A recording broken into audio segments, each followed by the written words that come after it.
Episode 14 مصحف۔ سارے گھر میں دبا دبا سا شادی کا شور اٹھ چکا تھا، گو کہ ابھی صرف نکاح تھا، مگر مہتاب تائی بھرپور تیاریاں کر رہی تھیں۔ شاید اس کی ایک وجہ یہ بھی تھی کہ فواد جلد ہی واپس گھر آ رہا تھا۔ اس خبر سے محمل پہ تو کوئی اثر نہ ہوا، البتہ تائی اماں اپنی اندرونی خوشی چھپائے سب کچھ محمل پہ ڈال گئی تھیں۔ سوچ رہے ہیں تھوڑا سا گہما گہمی والا فنکشن رکھ لیں تاکہ محمل کا دل بہل جائے، ورنہ سچ پوچھو تو مسرت کے جانے کے بعد سے وہ بہت بجھ سی گئی ہے۔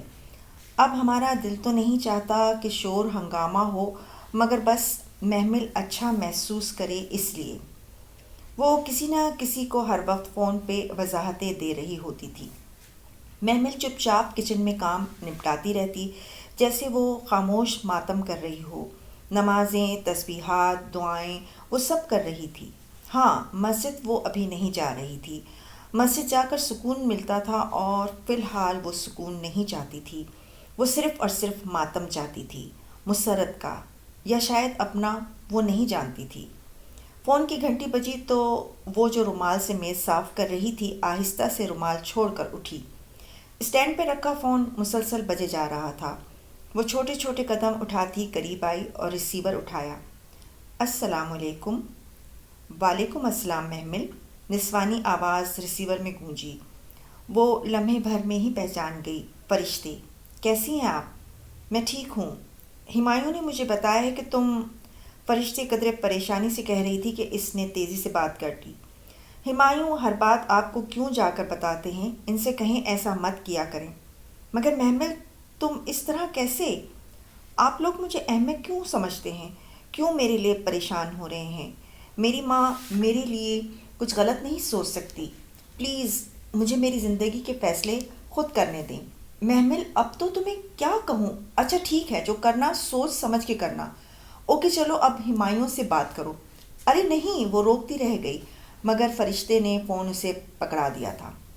اگر تم نے فیصلہ کر ہی لیا ہے اور تمہارے وہ فیری ٹیل سسرال والے اجازت دیں تو کیا میں اور فرشتے تمہاری شادی کے فنکشن میں آ سکتے ہیں؟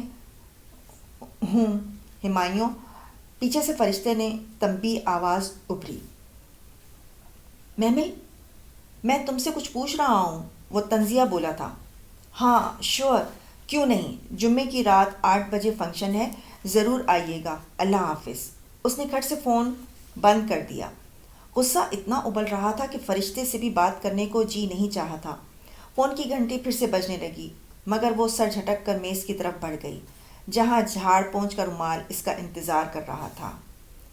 بیوٹیشن نے کام دار دوپٹہ اس کے سر پہ رکھا اور پھر اسے ایک ہاتھ سے پکڑے وہ جھک کر ڈریسنگ ٹیبل سے پنیں اٹھانے لگی۔ محمل بت بنی اسٹول پہ بیٹھی سامنے آئینے میں خود کو دیکھ رہی تھی۔ بیوٹیشن اس کے پیچھے کھڑی اس کا دوپٹہ سیٹ کر رہی تھی۔ وہ کامدار شلوار قمیص گہرے سرخ رنگ کی تھی، جس پہ سلور سلما ستارے کا کام تھا، ساتھ میں نازک سا وائٹ گولڈ اور روبی کا نیکلیس تھا، اور ایک خوبصورت قیمتی سا ٹیکا جس میں بڑا سا سرخ روبی جڑا تھا اس کے ماتھے پہ سجا تھا۔ جانے تائی نے کب یہ سب بنوایا تھا۔ وہ بھی چپ چاپ ہر چیز پہنتی گئی۔ گھر میں ہونے والے ہنگاموں سے کہیں نہیں لگتا تھا کہ مسرت کو مرے ابھی 20 دن بھی نہیں ہوئے، مگر وہ شکوہ کس سے کرتی؟ مسرت کی زندگی میں بھی ان کی اتنی اہمیت کہاں تھی کہ مرنے کے بعد کوئی انہیں یاد رکھتا؟ اور سنا تھا آج تو فواد بھی آ گیا تھا، پھر کاہے کا ماتم؟ وہ اپنے کمرے کے بجائے تائی کے کمرے میں تھی تاکہ وہ ٹھیک سے تیار ہو جائے۔ اسے تیار کرنے کے لیے تائی نے 2 ماہر بیوٹیشن لڑکیاں بلوائی تھیں، جو کافی دیر سے اس پہ لگی ہوئی تھیں۔ دفتن باہر لاؤنج سے چند آوازیں گونجی۔ وہ ذرا سا چونکی۔ کیا فواد آ گیا تھا؟ یہ آواز تو سنو، یہ دروازہ تھوڑا سا کھول دو، بے چینی سے اس نے بیوٹیشن سے کہا، تو وہ سر ہلاتی آگے بڑھی اور لاؤنج میں کھلنے والا دروازہ آدھا کھول دیا۔ سامنے لاؤنج کا منظر آدھا نظر آ رہا تھا۔ اس کا شک درست تھا۔ تم ادھر کیوں آئی ہو؟ تائی مہتاب کی تلملاتی آواز بلند ہوئی۔ فکر مت کریں، میں رنگ میں بھنگ ڈالنے نہیں آئی۔ محمل کی شادی ہے، میرا آنا فرض بنتا تھا۔ وہ اطمینان سے کہتی سامنے صوفے پہ بیٹھی تھی۔ ادھ کھلے دروازے سے وہ محمل کو صاف نظر آ رہی تھی، سیاہ عبایا کے اوپر سیاہ حجاب کے تنگ حالے کو چہرے کے گرد لپیٹے وہ اب بے نیازی سے ٹانگ پہ ٹانگ رکھے بیٹھی اطراف کا جائزہ لے رہی تھی۔ محمل نے لمحے بھر کو محسوس کرنا چاہا کہ اسے فرشتے کے آنے سے خوشی ہوئی ہے، مگر اسے اپنے محسوسات بہت جامد لگے تھے، برف کی طرح ٹھنڈے۔ اندر باہر خاموشی ہی خاموشی تھی۔ فرشتے آئے یا فواد اب اسے کوئی فرق نہیں پڑتا تھا۔ مگر ہم تمہارا اس گھر سے کوئی رشتہ تسلیم نہیں کرتے۔ نہ کریں، مجھے پرواہ نہیں۔ وہ اب ہاتھ میں پکڑے موبائل کے بٹن دباتی اس کی طرف یوں متوجہ تھی جیسے سامنے غصے سے بل کھاتی تائی مہتاب کی کوئی اہمیت نہ ہو۔ فرشتے کے پاس موبائل نہیں تھا، وہ شاید ہمایوں کا موبائل لے کر آئی تھی۔ دیکھو لڑکی، تمہارا محمل سے کوئی تعلق نہیں ہے، بہتر ہے کہ تم چلی جاؤ، اس سے پہلے کہ میں گارڈ کو بلواؤں۔ پھر آپ گارڈ کو بلوا لیں، کیونکہ میں تو ایسے جانے والی نہیں۔ سوری۔ تم کیسے نہیں جاؤ گی؟ تمہارا تعلق؟ مسز کریم، میں موبائل پہ بزی ہوں، آپ دیکھ رہی ہیں، مجھے ڈسٹرب مت کریں اور پلیز محمل کو بلا دیں۔ وہ ٹانگ پہ ٹانگ رکھے بیٹھی موبائل پہ چہرہ جھکائے ہوئے مصروف تھی۔ محمل کے لبوں کو ہلکی سی مسکراہٹ چھو گئی۔ فرشتے بدتمیز یا بدلحاظ نہ تھی، بلکہ وہ اپنے ازلی ٹھنڈے اور باوقار انداز میں تائی کو بہت آرام سے جواب دے رہی تھی۔ البتہ محمل بدتمیزی کر جاتی تھی، اسے لگتا تھا وہ کبھی بھی فرشتے کی طرح پر اعتماد اور باوقار نہیں بن سکے گی۔ محمل تم سے نہیں ملے گی، تم جا سکتی ہو۔ آغا جان کی آواز پہ موبائل پہ مصروف فرشتے نے چونک کر سر اٹھایا۔ وہ سامنے سے چلے آ رہے تھے، کلف لگے شلوار قمیص میں ملبوس، کمر پہ ہاتھ باندھے، وہ غیظ و غضب کی تصویر بنے ہوئے تھے۔ السلام علیکم کریم چاچا۔ وہ موبائل رکھ کر اٹھ کھڑی ہوئی، چہرے پہ ازلی اعتماد اور سکون تھا۔ فرشتے، تم یہاں سے جا سکتی ہو۔ آپ مجھے نکال سکتے ہیں؟ وہ ذرا سا مسکرائی۔ آپ کو لگتا ہے کریم چچا کہ آپ مجھے نکال سکتے ہیں؟ میں نے کہا یہاں سے جاؤ۔ وہ ایک دم غصے سے دھاڑے تھے۔ میں بھی اتنا ہی اونچا چیخ سکتی ہوں، مگر میں ایسا نہیں کروں گی۔ میں یہاں یہ کرنے نہیں آئی، میں صرف محمل سے ملنے آئی ہوں۔ وہ سینے پہ ہاتھ باندھے پر اعتماد سی ان کے سامنے کھڑی تھی۔ لاؤنج میں سب اکٹھے ہونے لگے تھے۔ لڑکیاں ایک طرف کھڑی لا علم سی اشاروں میں ایک دوسرے سے پوچھ رہی تھیں۔ اسد چچا، غفران چچا، فضا چچی اور نائمہ چچی بھی وہیں آ گئی تھیں۔ حسن بھی شور سن کر سیڑھیوں سے اتر آیا تھا۔ لاؤنج کے بیچوں بیچ آغا جان کے سامنے کھڑی وہ دراز قد سیاہ عبایا والی لڑکی کون تھی؟ بہت سی آنکھوں میں سوال تھا۔ تمہارا محمل سے کوئی تعلق نہیں ہے، وہ تم سے نہیں ملے گی، سنا تم نے؟ آپ یہی بات محمل کو بلوا کر پوچھ لینا کریم چچا کہ وہ مجھ سے ملے گی یا نہیں۔ ہم تمہیں نہیں جانتے کہ تم کون ہو، کہاں سے اٹھ کر آ گئی ہو۔ تم فوراً نکل جاؤ، ورنہ مجھ سے برا کوئی نہیں ہوگا۔ آغا جان، یہ کون ہے؟ حسن الجھا ہوا آگے بڑھا۔ تم بیچ میں مت بولو۔ انہوں نے پلٹ کر اتنی بری طرح سے جھڑکا کہ حسن خائف سا ہو گیا۔ ہٹو۔ بیوٹیشن کا ہاتھ ہٹا کر وہ اٹھی اور کامدار دوپٹہ سنبھالتی ننگے پاؤں باہر کو لپکی۔ آپ مجھ سے ملنے آئی ہیں؟ لاؤنج کے سرے پہ وہ رک کر بولی تو سب نے چونک کر اس کی طرف دیکھا۔ فرشتے ذرا سا مسکرائے۔ کریم چچا کہہ رہے تھے کہ تم مجھ سے نہیں ملو گی۔ محمل، تم اندر جاؤ۔ تائی مہتاب پریشانی سے آگے بڑھی۔ آغا جان، تائی اماں، فرشتے کو میں نے خود شادی میں انوائٹ کیا ہے، آپ گھر آئے مہمان کو کیسے نکال سکتے ہیں؟ تم نے؟ تائی مہتاب بھونچکی رہ گئیں۔ تم جانتی ہو اسے؟ ہاں، میں انہیں جانتی ہوں۔ اور یہ کیسے نہیں جانتی ہوں گی؟ ان کے اس عاشق کی عزیزہ ہیں نا یہ؟ کوئی تمسخرانہ انداز میں کہتا سیڑھیوں سے اتر رہا تھا۔ محمل نے چونک کر گردن اٹھائی۔ وہ فواد تھا، حشاش بشاش، چہرے پہ طنزیہ مسکراہٹ لیے۔ وہ ان کے سامنے آن کھڑا ہوا تھا۔ یہ کون ہے؟ فرشتے نے قدرے ناگواری سے اسے دیکھ کر محمل کو مخاطب کیا۔ یہ اس ملک میں قانون کی بے بسی کا منہ بولتا ثبوت ہیں، جن کو قانون زیادہ دیر تک حراست میں نہیں رکھ سکتا۔ ایک جتاتی نظر فواد پہ ڈال کر اس نے چہرہ موڑ لیا تھا۔ آپ اندر آ جائیں فرشتے، بیٹھ کر بات کرتے ہیں۔ ہرگز نہیں۔ تائی تیزی سے آگے بڑھی۔ محمل، یہ لڑکی فراڈ ہے، یہ صرف ابراہیم کی جائیداد کے پیچھے ہے۔ وہ تو آپ بھی ہیں مہتاب آنٹی، اور شاید اسی لیے آپ محمل کو بہو بنا رہی ہیں۔ اس نے فرشتوں کو کسی سے اتنی درستی سے بات کرتے آج پہلی بار دیکھا تھا، مگر اسے حیرت نہیں ہوئی تھی۔ یہ ہمارے گھر کا معاملہ ہے، تم بیچ میں مت بولو۔ میں بیچ میں بولوں گی، محمل کے لیے میں ضرور بولوں گی۔ وہ پلٹی اور محمل کو دونوں کندھوں سے تھام کر اپنے سامنے کیا۔ محمل، مجھے بتاؤ، ان لوگوں نے تمہارے ساتھ زبردستی کی ہے؟ یہ تمہیں کیوں مجبور کر رہے ہیں اس شادی پہ؟ مجھے کسی نے مجبور نہیں کیا، یہ میرا اپنا فیصلہ ہے، میں اس پہ خوش ہوں۔ فرشتے ایک دم چپ سی رہ گئی، اس کے شانوں پہ اس کے ہاتھ ڈھیلے پڑ گئے۔ سن لیا تم نے، اب جاؤ۔ آغا جان نے سر جھٹکا اور دروازے کی طرف اشارہ کیا، مگر وہ ان کی طرف متوجہ نہ تھی۔ محمل، تم نے اتنا بڑا فیصلہ اکیلے کر لیا؟ وہ دکھ سے اسے دیکھ رہی تھی۔ جب کسی کو اپنا مخلص دوست کہا جاتا ہے اور اپنے دوست کی محبت اور خلوص کے دعوے کیے جاتے ہیں تو اتنے بڑے فیصلوں سے قبل اسے مطلع بھی کیا جاتا ہے۔ میں آپ کو بتانے ہی، میں اپنی بات نہیں کر رہی۔ پھر کون؟ وہ چونکی۔ کیا ہمایوں؟ اس کا نام اس نے بہت آہستہ سے لیا تھا۔ وہ مزید اس کے قریب آئی اور اس کی آنکھوں میں دیکھتے دھیرے سے بولی، میں اپنے مصحف کی بات کر رہی ہوں جس کے اتارنے والے نے تم سے سمینا و اطعنا، ہم نے سنا اور ہم نے اطاعت کی کا وعدہ کیا تھا۔ کیا تم نے اسے بتایا؟ فرشتے، وہ بنا پلک جھپکے اسے دیکھ رہی تھی۔ اللہ کو سب پتہ ہے، میں کیا بتاؤں؟ کیا تمہیں دن میں 5 بار اسے اپنی اطاعت کا بتانا نہیں پڑتا؟ پھر اپنے فیصلوں میں تم اسے کیسے بھول سکتی ہو؟ محمل ٹکر ٹکر اس کا چہرہ دیکھنے لگی۔ اس کی کچھ سمجھ میں نہیں آ رہا تھا کہ فرشتے کیا کہہ رہی ہے، کیا سمجھنا چاہ رہی ہے۔ مگر میں نے نماز، تسبیح کچھ نہیں چھوڑا، میں ساری نمازیں پڑھتی ہوں۔ وہ دونوں بہت مدھم سرگوشیوں میں بات کر رہی تھیں۔ لیکن کیا تم نے اس کی سنی؟ اس نے کچھ تو کہا ہوگا تمہارے فیصلے پر۔ فرشتے نے ابھی تک اسے کندھوں سے تھام رکھا تھا اور وہ یک ٹک اسے تکے جا رہی تھی۔ محمل، اس کی باتیں سنتی تو صحیح، اس سے پوچھتی تو صحیح۔ تم قرآن کھولو اور سورہ مائدہ کا ترجمہ دیکھو۔ اس کی آواز میں تعصب گھل گیا۔ محمل نے ایک جھٹکے سے اس کے ہاتھ اپنے شانوں سے ہٹائے۔ اسے لگا اس سے غلطی ہو گئی ہے۔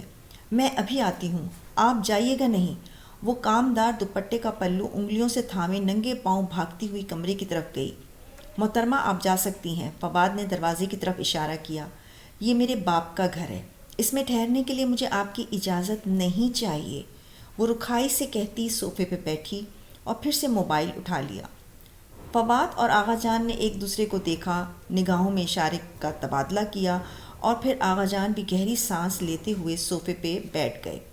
تقریب کے شروع ہونے میں 2-2.5 گھنٹے رہتے تھے۔ مہمانوں کی آمد کا سلسلہ ابھی شروع نہیں ہوا تھا۔ محمل دوڑتے قدموں سے اپنے کمرے میں آئی تھی۔ دروازے کی چٹکنی چڑھا کر وہ شیلف کی طرف لپکی۔ سب سے اوپر والے خانے میں اس کا سفید جلد والا مصحف رکھا تھا۔ اس نے دھڑکتے دل کے ساتھ دونوں ہاتھوں سے اوپر رکھا مصحف اٹھایا اور آہستہ سے اسے دونوں ہاتھوں میں تھامے اپنے چہرے کے سامنے لائی۔ اسے سب یاد رہا تھا، صرف یہ بھول گیا تھا۔ کیوں؟ وہ اسے مضبوطی سے پکڑے بیڈ پہ آ بیٹھی اور کور کھولا۔ وہ سورہ مائدہ کی 106 آیت تھی۔ جس وقت کلاس میں مسرت کی موت کی خبر کی وجہ سے اسے بلوایا گیا تھا، اس وقت یہی آیت پڑھائی جا رہی تھی۔ اے ایمان والو، جب تم میں سے کسی کی موت کا وقت آ جائے اور وہ وصیت کر رہا ہو تو چند الفاظ پڑھ کر ہی اس کا دل بری طرح سے دھڑکا۔ اس نے زور سے پلکیں جھپکیں۔ کیا وہ سب کچھ واقعی ادھر لکھا تھا؟ وصیت، موت کا وقت، وصیت۔ مسرت نے مرتے وقت وصیت کی تھی، تمہارا رشتہ وسیم سے۔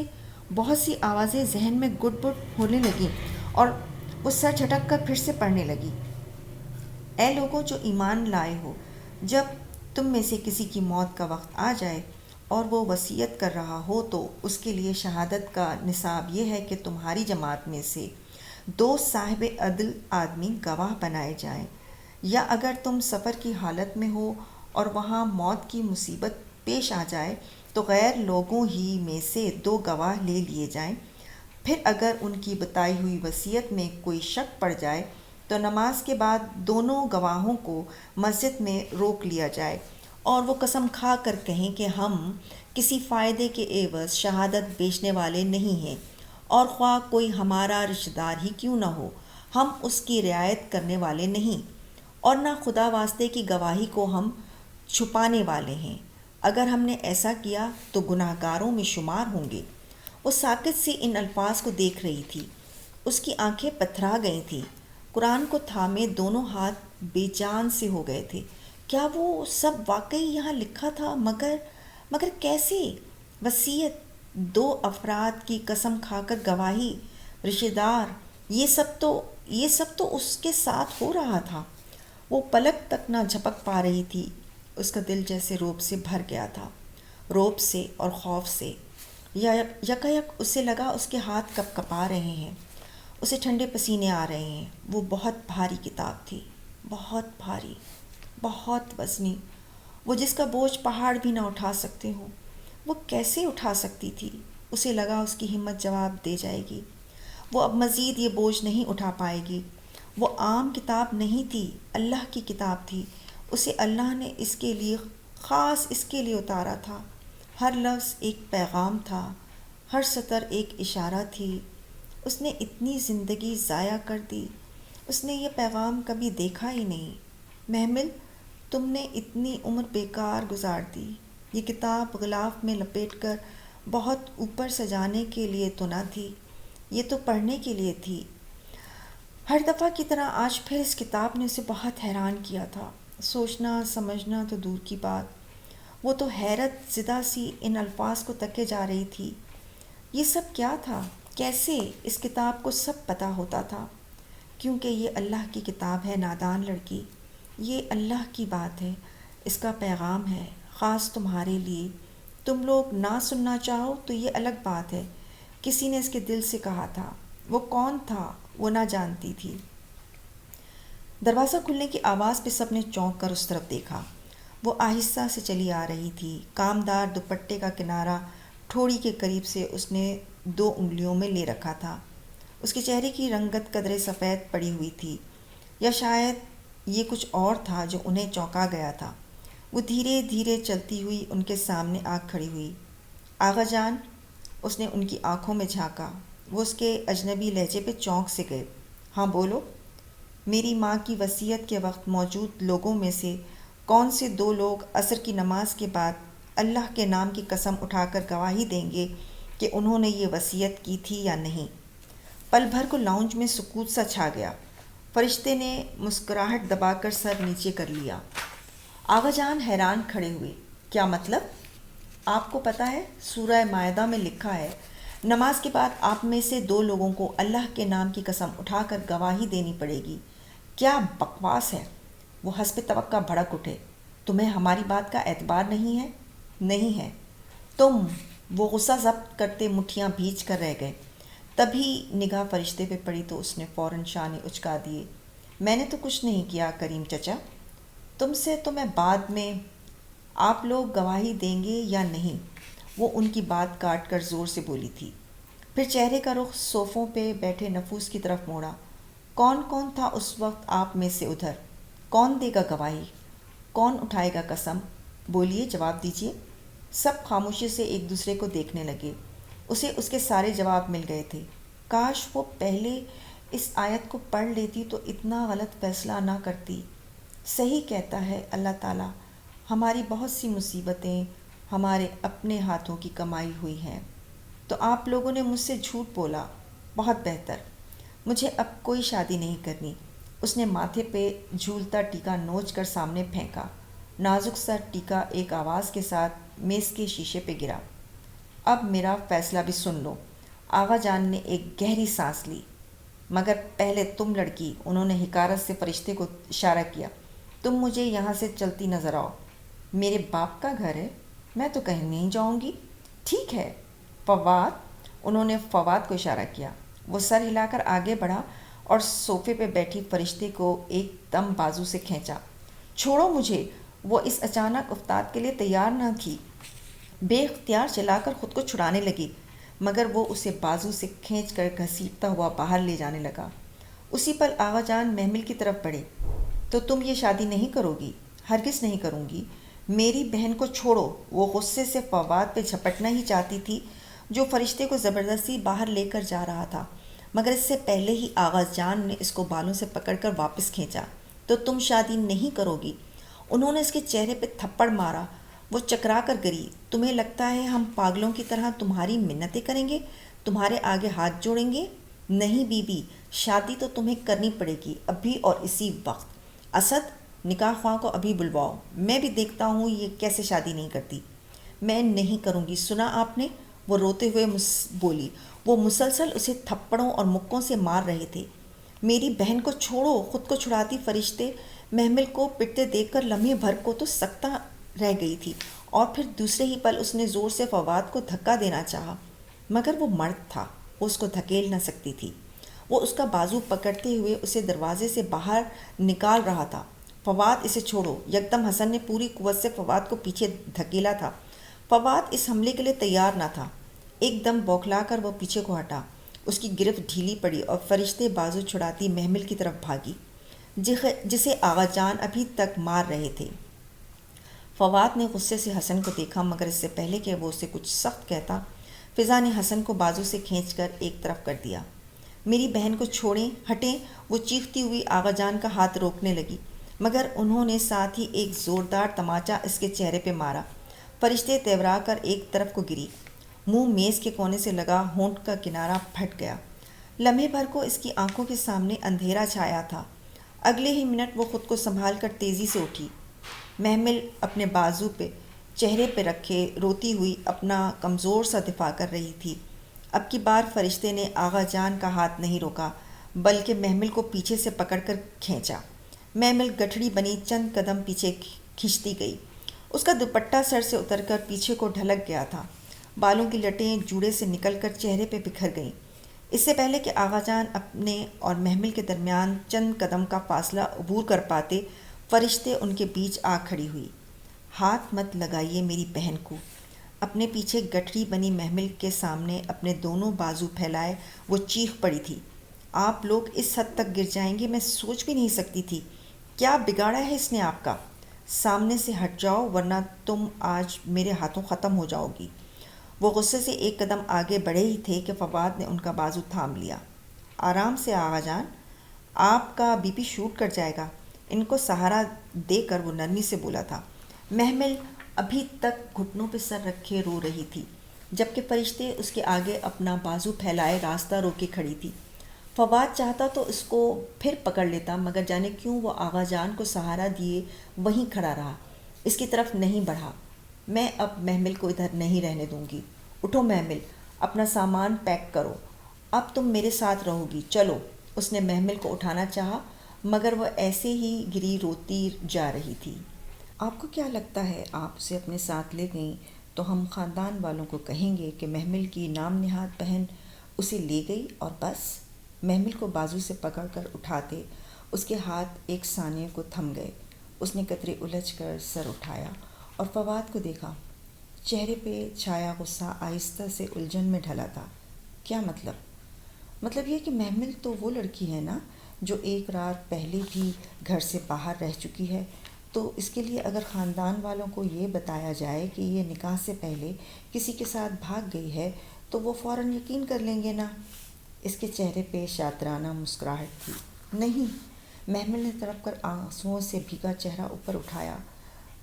تمہارے نہیں کہنے سے یہ بدنامی ٹل تو نہیں جائے گی ڈیئر کزن۔ تم اپنی بہن کے ساتھ گئیں تو ہم تمہیں پورے خاندان میں بدنام کر دیں گے، اور پھر یہ تمہیں کتنا عرصہ سنبھالے گی؟ اس کے بعد تم کہاں جاؤ گی؟ محمل پھٹی پھٹی نگاہوں سے فواد کا چہرہ دیکھ رہی تھی، خود فرشتے بھی سن رہ گئی۔ اگر تم نے اس گھر سے قدم بھی نکالا تو تم بدنام ہو جاؤ گی، پورا خاندان تھوکے گا تم پہ کہ ماں کے مرتے ہی کھلی چھوٹ۔ نہیں، میں نہیں جاؤں گی، وہ خوفزدہ سی گھٹی گھٹی آواز میں بمشکل بول پائی۔ یعنی تم وسیم سے شادی کرنے پر تیار ہو؟ Very good cousin. وہ اسی عیاری سے مسکرایا۔ اسد چچا یقیناً نکاح خواہ کو لاتے ہی ہوں گے، وسیم کدھر ہے؟ کوئی اسے بھی بلائے۔ ہرگز نہیں، فرشتے نے غصے میں تڑپ کر اسے دیکھا۔ میں محمل کی شادی تمہارے بھائی سے نہیں ہونے دوں گی، تم لوگ یہ صرف اس کی جائیداد ہتھیانے کے لیے کر رہے ہو۔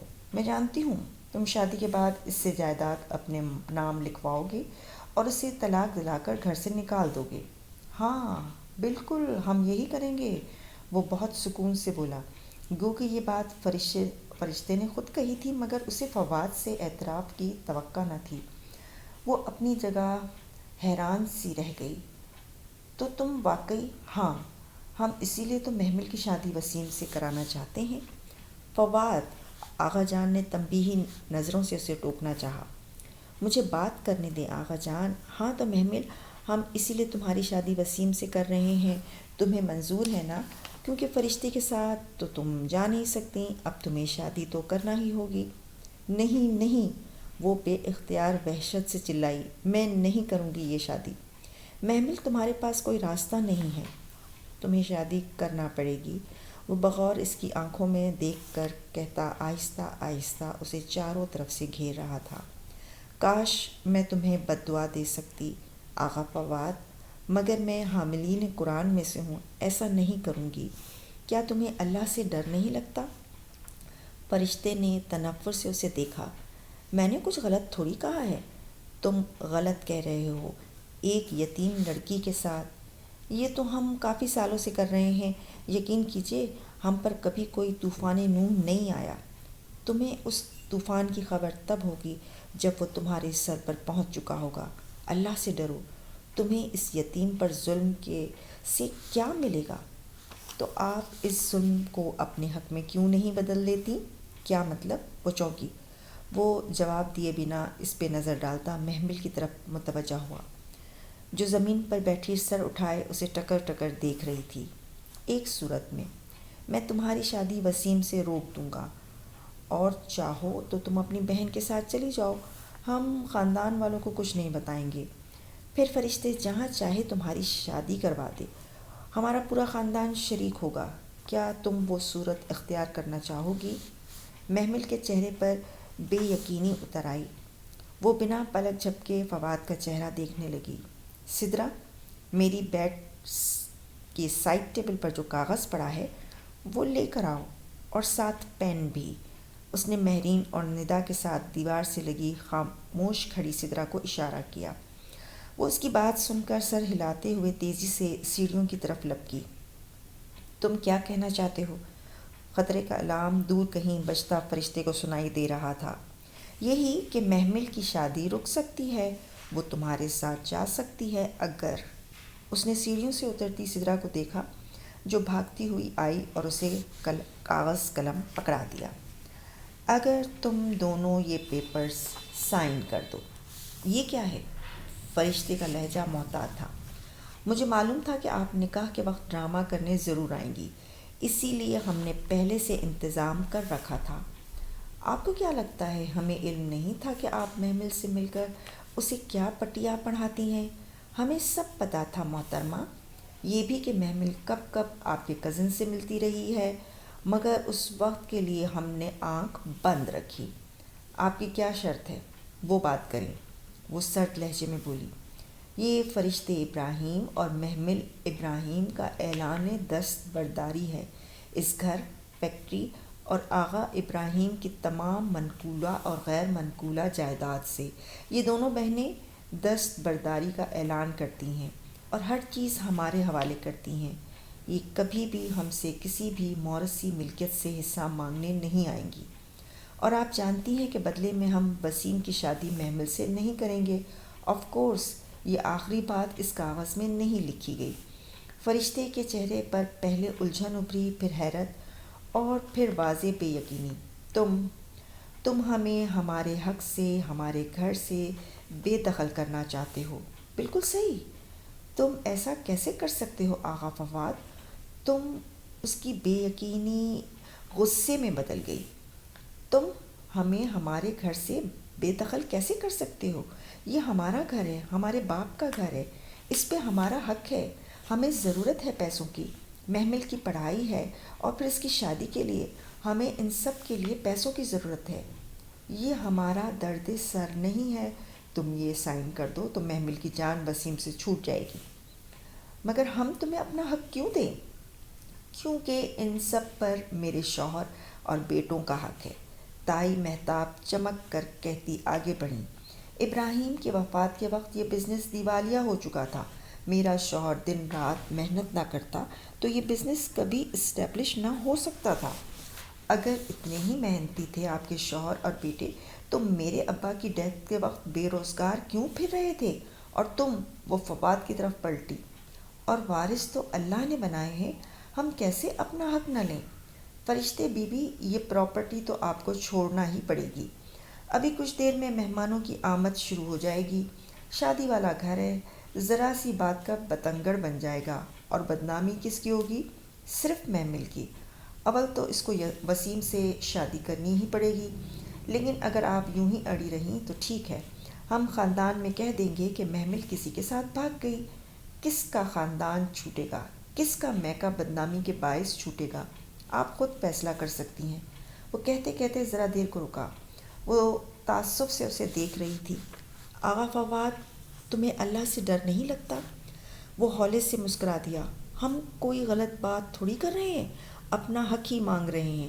خیر، دوسرا آپشن یہ ہے کہ آپ اور محمل اس پہ دستخط کر دیں اور اپنے حصے سے دستبردار ہو جائیں۔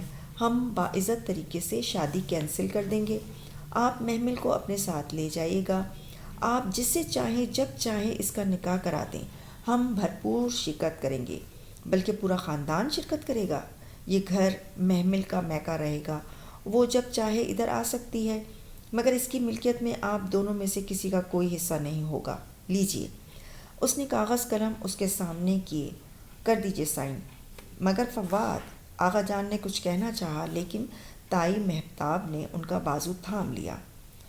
اسے بات کرنے دیں، وہ ٹھیک کہہ رہا ہے۔ فرشتے نے سر جھٹکا، آپ نے سوچ بھی کیسے لیا کہ میں آپ کی اس بلیک میلنگ میں آ جاؤں گی؟ بلکہ آپ کو تو… اس کی بات ابھی ادھوری تھی کہ اسے اپنے دائیں پر دباؤ محسوس ہوا۔ اس نے چونک کر دیکھا، محمل اس کا ہاتھ پکڑ کر کھڑی ہو رہی تھی۔ اس کا کامدار دوپٹہ سر سے ڈھلک گیا تھا، بکھری بھوری لٹیں گالوں کو چھو رہی تھیں، آنسوؤں نے کاجل دھو ڈالا تھا۔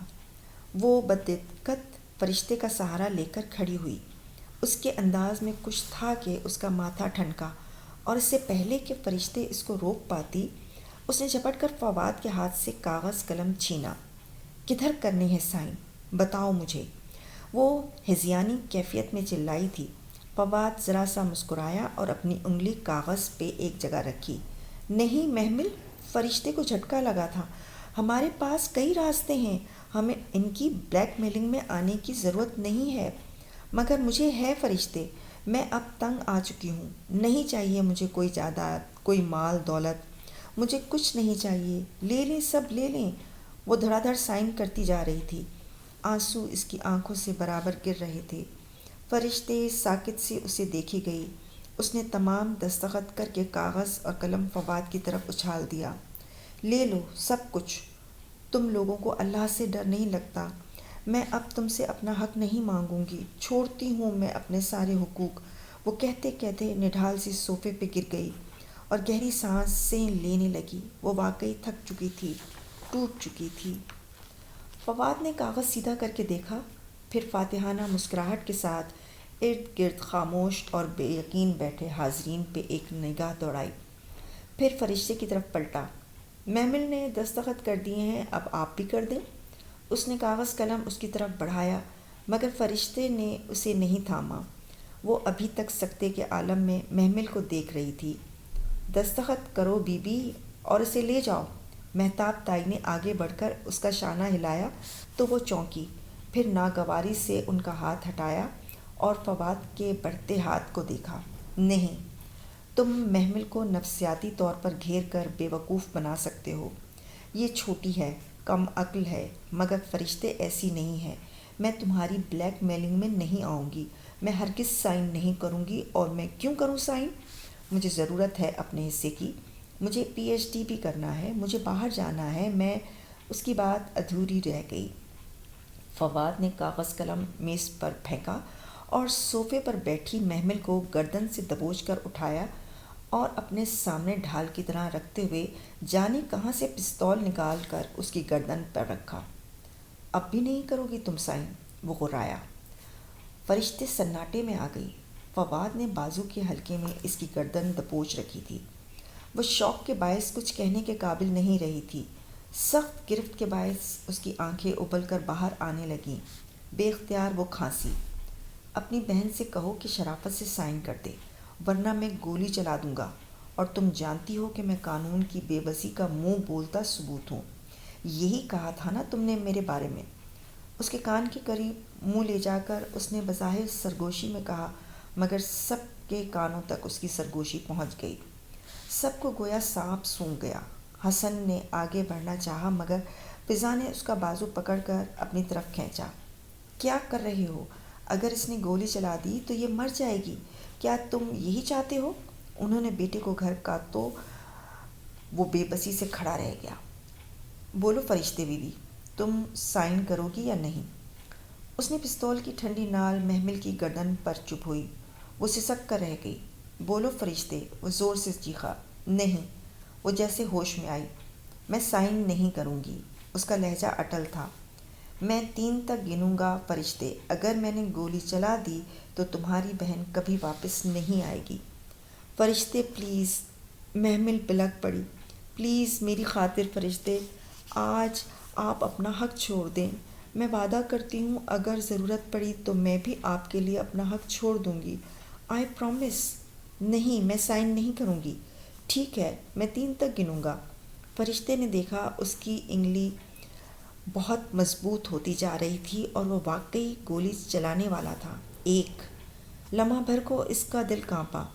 اگر وہ گولی چلا دے تو محمل مر جائے گی، پھر بھلے وہ ہمایوں کو بلا لے، کورٹ کچہری میں گواہیاں دیتی پھرے، کچھ بھی کر لے، اس کی بہن واپس نہیں آ سکے گی۔ 2۔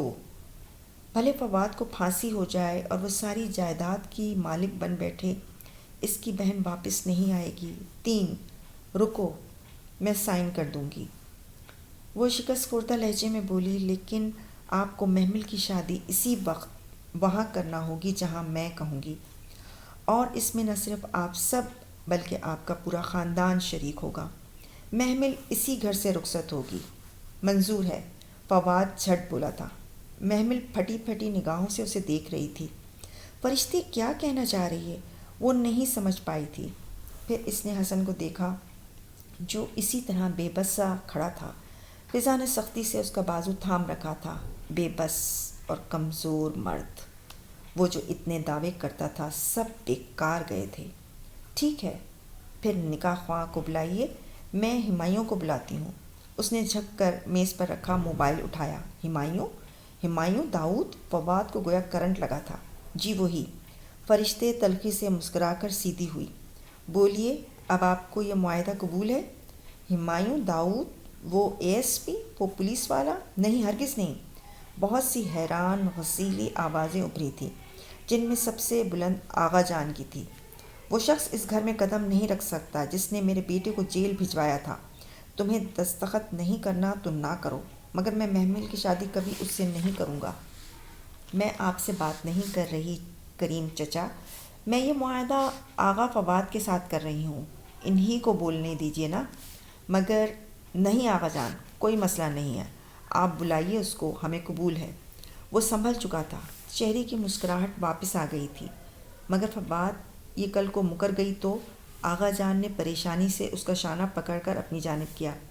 یہ نہیں مکریں گی، یہ تو ماشاءاللہ سے مسلمان ہیں، یہ وعدے سے نہیں پھریں گی۔ مسلمان کو توڑ کر کہتے ہوئے اس نے مسکراہٹ فرشتے کی جانب اچھالی۔ وہ لب بھینچے تنفر سے اسے دیکھتی رہی۔ ٹھیک ہے، آپ بلائیے اپنے کزن کو، فنکشن تو آج ہونا ہی ہے۔ اسد اب تک نکاح خواہ کا بندوبست کر چکا ہوگا۔ غفران چچا مصروف سے لہجے میں کہتے دروازے کی طرف بڑھ گئے۔ ان کی جیسے جان چھوٹ گئی تھی۔ فضا سے بھی اپنا اطمینان و خوشی چھپائی مشکل ہو رہی تھی۔ ان دونوں کو گویا اپنا بیٹا واپس مل گیا تھا۔ پھر بھی وہ حسن کا بازو مضبوطی سے تھامے کھڑی تھیں، مگر اب شاید وہ رسی تڑوا کر بھاگنے کے قابل نہ رہا تھا۔ اس کا تو آسرا ہی ختم ہو گیا تھا۔ آؤ اندر چلو۔ فرشتے نے تھکے تھکے انداز میں محمل کا ہاتھ پکڑا اور اسے اپنے ساتھ لیے اس کے کمرے کی طرف بڑھ گئی۔ سب گردن موڑ کر انہیں جاتا دیکھنے لگے تھے۔ پورے گھر میں عجیب سی خاموشی دوڑ گئی تھی۔ وہ سب کسی خواب کی سی کیفیت میں ہوا تھا۔ شاید وہ ایک حسین خواب ہی تھا جس کی تعبیر کی اسے بہت بھاری قیمت چکانی پڑی تھی۔ بہت سارے خواب توڑنے پڑے تھے مگر اسے اس وقت وہی صحیح لگا تھا۔ یہ نہ کرتی تو وہ لوگ اسے خاندان بھر میں بدنام کر دیتے، اس کے مرحوم ماں باپ کا نام اچھالا جاتا، یا پھر سب سے بڑی وجہ وہ تھی جو فواد کو بھی معلوم تھی اور جس کو اس نے استعمال کیا تھا، محمل کی دکھتی رگ کہ اس خاندان اس کو عزت سے بیاہ دے۔ اسے دولت سے زیادہ اپنا مقام اور عزت چاہیے تھی، اور فواد نے اس دکھتی رگ کو ایسے دبایا تھا کہ اس کا دل تڑپ اٹھا تھا۔ وہ فیصلہ جذباتی تھا مگر اسے صحیح لگا تھا۔ پھر جو بھی ہوا جیسے نیند کی حالت میں ہوا۔ فرشتے اس کا چہرہ کلینزر سے صاف کر کے بیوٹیشن کے ساتھ اس کا دوپٹہ سیٹ کر رہی تھی۔ پھر وہ تائی مہتاب کے زیور اتار کر اس کی ماں کے زیور پہنا رہی تھی۔ پھر وہ اس کا میک اپ کر رہی تھی۔ پھر وہ اس کے سینڈل کے اسٹریپ بند کر رہی تھی۔ پھر وہ مسکراتے ہوئے کچھ کہہ رہی تھی، اور پھر وہ بہت کچھ کر رہی تھی مگر اسے آواز نہیں آ رہی تھی۔ ساری آوازیں بند ہو گئی تھیں، سارے منظر دھندلا گئے تھے۔ بس وہ اپنے ہاتھوں کو دیکھتی بت بنی بیٹھی تھی۔ وہ خواب حسین تھا مگر اس کا دل خالی تھا۔ سارے جذبات گویا مر سے گئے تھے، خواہش کے جگنو کھو گئے تھے۔ یا شاید ہمیں خوشی سے محبت نہیں ہوتی، خوشی کی خواہش سے محبت ہوتی ہے۔ ہماری سب محبتیں خواہشات سے ہوتی ہیں، کبھی کسی کو پانے کی تمنا، کبھی کوئی خاص چیز حاصل کرنے کی آرزو۔ شاید محبت صرف خواہش سے ہوتی ہے، چیزوں یا لوگوں سے نہیں۔ اس نے اپنی خواہش کو اپنے پہلو میں بیٹھے دیکھا مگر اس کا اپنا سر جھکا تھا، سو زیادہ دیکھ نہ پائی، اور اسی جھکے سر کے ساتھ نکاح نامے پہ دستخط کرتی گئی۔ جب اس کا ہاتھ تھام کر فرشتے اسے اٹھا رہی تھی تو اس نے لمحہ بھر کو اسے دیکھا جو لب بھینچے کھڑا تھا، براؤن شلوار کرتے میں ملبوس، سنجیدہ اور وجیح۔ اس نے نگاہیں جھکا لیں۔ اسے اس کی سنجیدگی سے خوف آیا تھا۔ کیا وہ اس پہ مسلط کی گئی تھی؟ انچاہی بے وقت بیوی؟ اس نے بے عزتی اور توہین محسوس کرنا چاہی مگر دل اتنا خالی تھا کہ کوئی احساس بیدار نہ ہوا۔ ارد گرد لوگ بہت کچھ کہہ رہے تھے مگر اس کی سماعتیں بند ہو گئی تھیں۔ وہ سر جھکائے ہمایوں کی گاڑی کی بیک سیٹ پر بیٹھ گئی۔ اسے لگا اب زندگی کٹھن ہوگی، بہت کٹھن۔